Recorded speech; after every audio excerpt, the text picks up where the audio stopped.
Yes, it makes sense. Cities all over America are cutting police budgets as crime rates rise. If violent crime rates are rising, should the police get more or less funding? You'll think the answer should be obvious, but unfortunately, major cities across the country are currently choosing to cut their police budgets significantly. With less police on the streets, criminals will have even more freedom to terrorize urban communities, and this will accelerate the mass migration we have already witnessed from our big cities.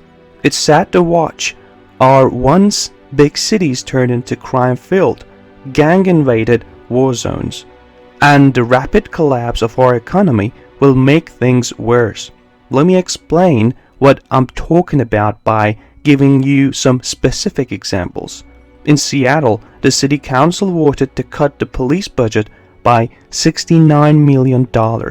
The city council voted last week to slash about $69 million in funding for officer training, salaries, and overtime, and get rid of vacant positions in the police department, as well as transfer parking officers, mental health workers, and 911 dispatchers out of the department.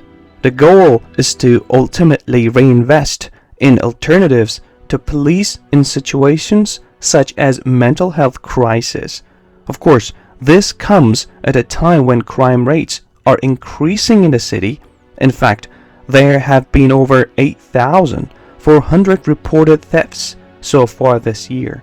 Meanwhile, Seattle had seen 55 murders this year as of Monday, the highest level since at least 2008, the last year of data available. The troubled city is also suffering a spike in violent crime with 8,418 burglary incidents, up from the 7,634 last year, according to police. In New Orleans, police funding is reduced by $11 million, and a new leave policy is causing many officers to leave power altogether.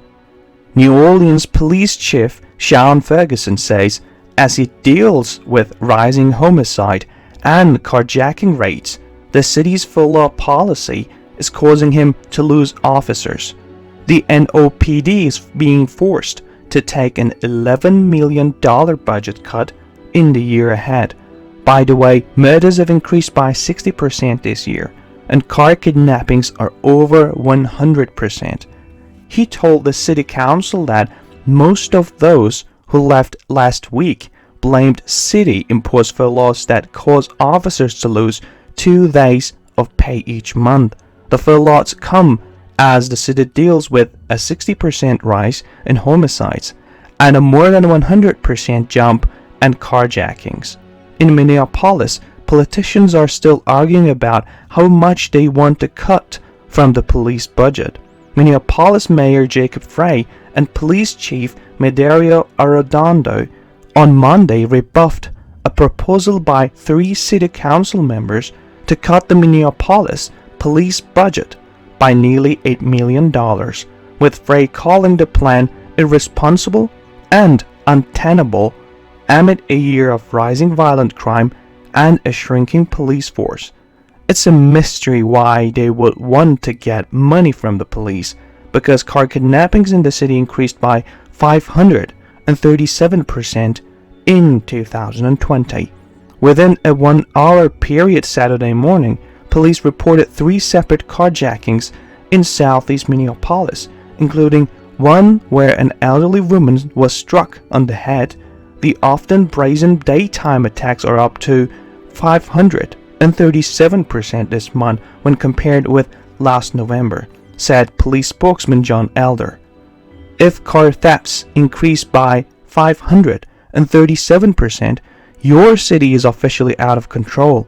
I have relatives living in Minneapolis, and it's sad to watch what happens to a city that was once so peaceful. The police budget in Los Angeles has been reduced by $150 million this year. Yes, you read that right. Is it a coincidence that many parts of the city are now being shot everywhere?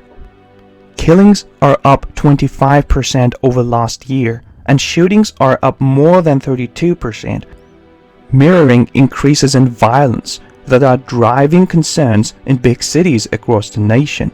Last week, a pregnant woman was gunned down. Children and elderly residents have been killed. Of all the year's victims, nearly 20% have been homeless. Gangs are suspected in many cases. We can go on, but I think you get it. In such an environment, an execution shot on a camera in daylight barely has a sudden impact on the news. New Jersey-based rapper Triple Beans was talking in his SUV in Newark on Friday when he was confronted by two masked gunmen and shot dead execution style in broad daylight. The cold-blooded killing of the 29-year-old recording artist born Corey Thompson was caught on surveillance video, which showed his attackers fire multiple shots at the victim as he rolled on the ground. Why did Corey Thompson's death not receive much media coverage? Because all over the country people are constantly being shot. It has become so common that such events are no longer newsworthy. And those who read my new book already know that violence will only increase in the coming years. 100 years ago, teenagers in America didn't behave that way. And that's because they were raised very differently. When you throw out the trash, you will throw the trash out. We have filled the minds of our kids with the scariest things you can imagine, and it's getting worse every year. Many people think the answer is education, but our schools are some of the biggest culprits when it comes to corrupting young minds. In fact, rulers all over the country are now reported to be spending enormous sums of money to promote the wake-up agenda in our public schools. In a society that is beginning to spiral out of control, a strong police presence is more necessary than ever.